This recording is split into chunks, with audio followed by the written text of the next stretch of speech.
A day later, and it still doesn't feel real that Francisco Lindor is on the New York Mets. In this video, I'm going to talk about what's next for the team because we know they got Lindor and Carrasco, but if you listen to Sandy Alston, Jared Porter, and you know Steve Cohen, they're not done.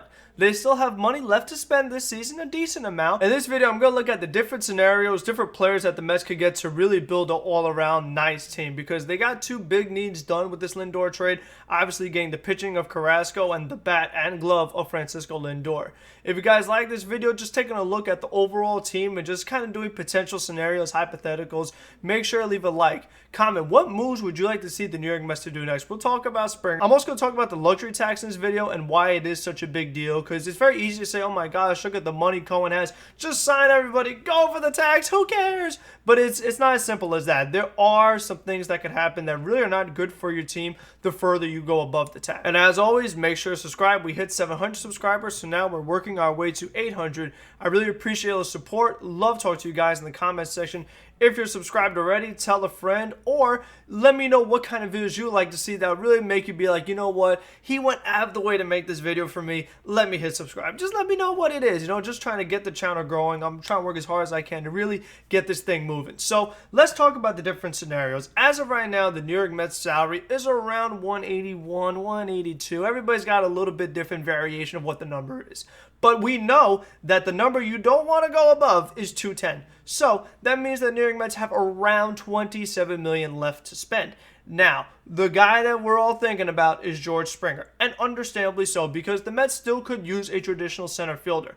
The way the Mets lineup looks right now, the lineup is stacked. It looks really good offensively. The lineup they posted on MLB Network, I'll put it up right over here, but they have Nimmo leading off with Jeff McNeil batting second, then Francisco Lindor, Conforto, Alonso, Dom Smith, J.D. Davis, James McCann. That's a really solid lineup offensively. But when you look at the way it's positioned defensively, you still would like more of a traditional center fielder. So Springer would fit that mold, but here's the problem. We hear these reports that Springer's looking for $175 million. He's looking for $150 million.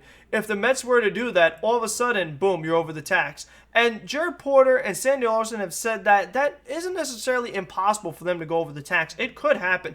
They just have to feel that it's under the right circumstances. The Mets will eventually go over the tax, no doubt about it. But for them, this year probably is not the year to do it because of what they have to do long term. When you trade for Francisco Lindor and you only have 1 year left on the deal, you have to give him an extension. And not just, okay, around the same amount of money he's getting paid. No, you need to give Francisco Lindor max money. He is that good. Lindor's to get a Mookie Betts, Bryce Harper type contract, a crazy contract. I mean, that's the kind of player that he is. That's what he would get in a normal offseason market. So the Mets have got to try their best to keep this guy because I just feel that we could talk about how good Lindor is on the field, and he is very good. We talked about it yesterday, but the glove, the hitting, everything, but also the personality. That's going to be the big X factor with Lindor. That's really going to make him someone that's going to get a lot of attention, especially in New York. So you really want to try to keep him because he's going to be a big time ticket seller. You can make a lot of your money back that you're going to invest in Francisco Lindor because he has that marketable personality. But after you give all that money to Lindor, you're like, okay, well, we still want to keep Michael Conforto. We still want to keep Noah Syndergaard. And do we want to keep McNeil and Alonso, these other guys long term? All of a sudden, Mets are way past the salary cap if they were to keep the other players that they have. Because you have to remember that Robinson Cano's $20+ million is coming back the next 2 years. So it makes it tougher to make these other signings long term because while you lost the $20 million this year, all of a sudden once you had that $20 million back, boom, the Mets are right at the tax again. So that definitely is going to be a problem long term going forward. And then when it comes to the salary cap, if you go a certain amount over it, you're going to get taxed a certain percent. The more you go, the higher you get taxed. Eventually, your draft pick could be 10 spots lower if you went crazy and said, you know what, I have all this money, I'm going to sign everybody. But what happens is that every single move you make, it's going to cost way more than it should. And Cohen has money. But, I mean, he would be losing so much money. It just wouldn't be smart business. No baseball team would act like that right now where they're way over the tax and just signing everybody. It is just not good business to do. Nobody does that. That's not how you win. You win with the way that the Mets could approach this. There's two ways they could do this right now. Option A is sign George Springer, and you're saying, okay, well, you know what, Springer? You're not getting 175. You're not getting 150. You're getting 5 years, either 115 or 125 million at most. That's it. That's our offer. Take it or leave it. If you did that, Springer's number is going to be around 25 to 27 million. Boom, you're right at the cap. That's it. No more moves after that. People are saying, oh, well, the Mets could shed salary. They could get rid of Jerry's Familia. But let me ask you something. What team would be like, oh, Jerry's Familia is getting paid way too much money. Let's take him. Nobody would make that move. So I don't even know why that's even a possibility.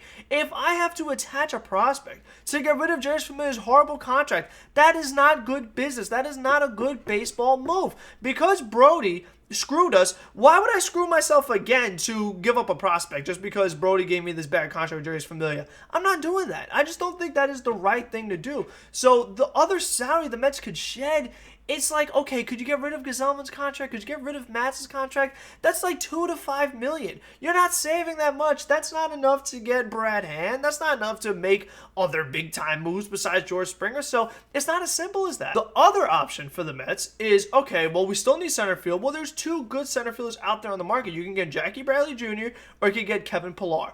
Both are really good defensively, which we know the New York Mets need. That's why you're going for a center fielder, because Nimmo, he's not the best center fielder in the world, and Dom Smith is not a great left fielder. So if you were able to get, whether it's Springer or Pillar or Jackie Bradley, the ability to move Nimmo to left field and have Dom Smith play first and have Pete Alonso DH just makes your team so much more complete, so much more all-around, because you have the offense and you have the defense. That's what makes a great team. Having a team that is not one-dimensional is very important to being a successful baseball team. So those are things that you would like to do. Pillar Bradley could also swing the bat a little bit. You know, Jackie Bradley had a really good September this year with Boston, and Kevin Pillar had some good moments this year, whether it was with the Giants or with the Rockies. He can hit the ball a little bit. He's not an automatic out like a Jake Marisnick kind of player. So those guys, they definitely could slide into the lineup very nicely. One is right-handed, one is left-handed. Jackie Bradley being left-handed, Kevin Pillar being right-handed. So the balance, we'll see.